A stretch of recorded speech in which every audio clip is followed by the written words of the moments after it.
ఈ తాడేపూడిలో భవన కార్మికుల గురించి ఉప ముఖ్యమంత్రి గారికి ఆ రోజు ఎలక్షన్కి వచ్చినప్పుడు చెప్పడం జరిగింది. ఇది పరిష్కారం పూర్తిగా చేద్దామని చెప్పారు. ఇది గవర్నమెంట్కి బడ్డెన్ పడింది కాదు అధ్యక్ష. ఏదైతే మిత్రుడు రాధాకృష్ణ గారు చెప్పినట్టు ఇది చెస్ భవన కార్మికులకి వసూలు చేసి బిల్డింగ్ దగ్గర వసూలు చేసి ఆ డబ్బుని ఈ క్లెయిమ్స్ ఇవ్వాల్సిన అవసరం ఉంది. ఈ గడిచిన 5 సంవత్సరాల్లో ఆ ప్రభుత్వం ఎంతో మంది క్లెయిమ్లు పెట్టుకున్నా సరే ఆ సమస్యను పరిష్కరించకుండా చనిపోయిన కార్మికులు ఉన్నారు, కాళ్ళు ఇచ్చే తిరగొట్టిన కార్మికులు ఉన్నారు. వాళ్ళందరూ క్లెయిమ్లు చేసినా సరే పట్టించుకోకుండా ఈ రోజు వరకు ఆ నిధులు దాదాపు 1200 కోట్ల రూపాయల నిధులు ఉండాలి అధ్యక్ష.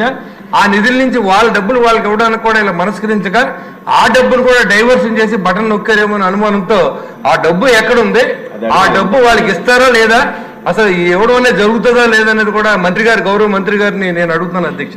ఎందుకంటే మా ఏరియాలో ఉన్న భవన కార్మికులు చాలా గ్రామాల్లో ఈ కార్మికులుగా బతికి వాళ్ళ జీవనోపాధి